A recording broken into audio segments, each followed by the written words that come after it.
And we're back now with Christina Romer, the head of the President's Council on Economic Advisors, who is making her first appearance on Face the Nation. Senator McCain here for the 68th time. So we hope that someday you'll have been here 68 times. Well, it's a pleasure to be here. So here we are. The President has put his economic plan out there. The House passed one version. The Senate passed one about the same in dollars, but with some different emphasis. What now? What do you think is going to happen here? And is the President willing to negotiate a little bit when this thing gets to conference? Because it looks like it's going to pass the Senate. But will we see him take a more active role in this?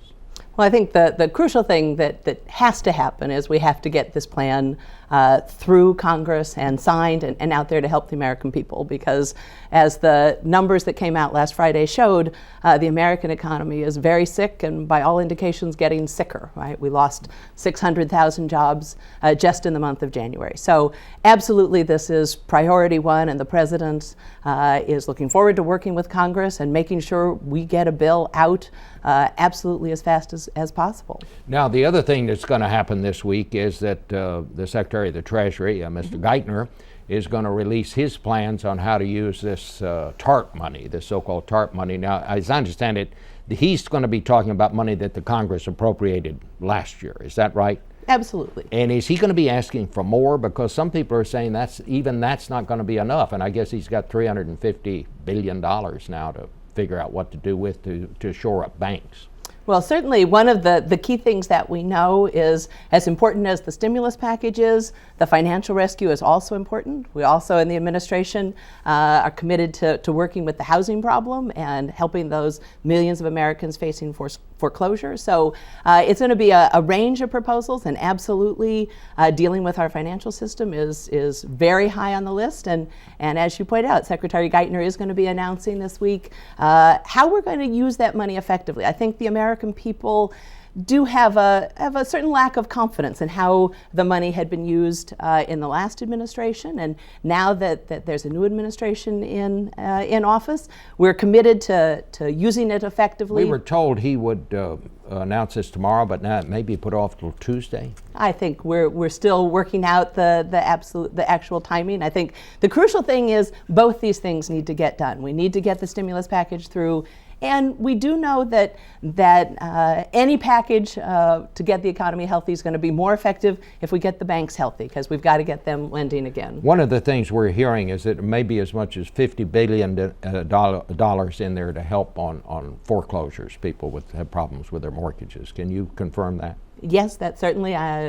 The director of the NEC, Larry Summers, has actually put that number out quite a while ago to say that we were absolutely committed to dealing with the housing problem, and as the President mentioned so often during the campaign, the crisis that's facing American families in terms of the millions of people at risk of foreclosure. Do you believe that the stimulus funds that have already been distributed, do you think that worked? Because a lot of people say, I don't see any difference. I'm not sure if it worked or not. We keep hearing these reports that maybe the government doesn't even know where some of this money went.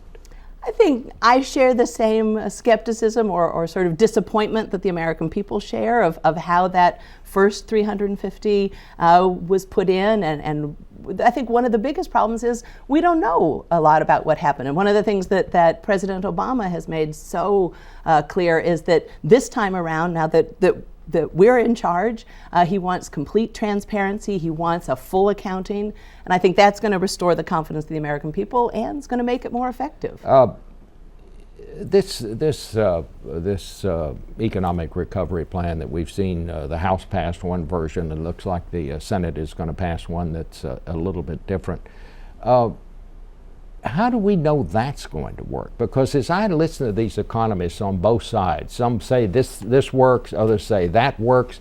There seems to be no overall consensus on what works. When would you think we'd be able to see some effect when the stimulus package passes? Well, I think there are two things to say. One, I think there is more consensus that it's going to work than maybe your description would lead us to believe. I think economists actually throughout the sort of ideological spectrum, I think are agreeing that the kind of program we're talking about, this well-balanced program, a bold, big program, is going to be very effective. You know, the President gave us as a crucial sort of marker any plan that comes out has to create between 3 and 4 million jobs. And one of the things that I've found very reassuring is sort of forecasters across the spectrum, from Mark Zandi at economy.com to macroeconomic advisors to our own estimates, all say that the programs that we're looking at are going to do what the president said we needed to do. The Senate, of course, took out a lot of the money that was going to states. The states, of course, obviously are saying we need that money back. Do you think that that's going to be put back in this? And would if it was added, would that be something the White House would go along with? Certainly, we're pleased that something is coming out of the Senate and that we're going to be getting a bill into conference, we hope, next week. I think what the particular parameters look like, we're monitoring and waiting to see. I think the important thing, you were right, one of the things about that state fiscal relief is it does get out the door quickly. It is something that we think creates jobs quickly. And so as we're thinking about the final package, one of the things I'd be looking for was, if that's out, is something else in that will serve that same purpose. How bad would it be if this whole thing went down? I think it would be, the word the president used was catastrophic. I think we can't, the numbers that are coming out that I certainly have been watching since I joined the transition are, quite frankly, truly frightening. And I think all of the estimates, if we don't do something, are that this could be very, very serious. And as Senator Conrad mentioned, the fear of deflation, the spiraling out of control, that's the thing that's in the back of my mind. So, the point of optimism is I feel very strongly it's in our hands, that if we can get this package through, we can turn it around and be back on the road to growth. All right. Thank you so much, Dr.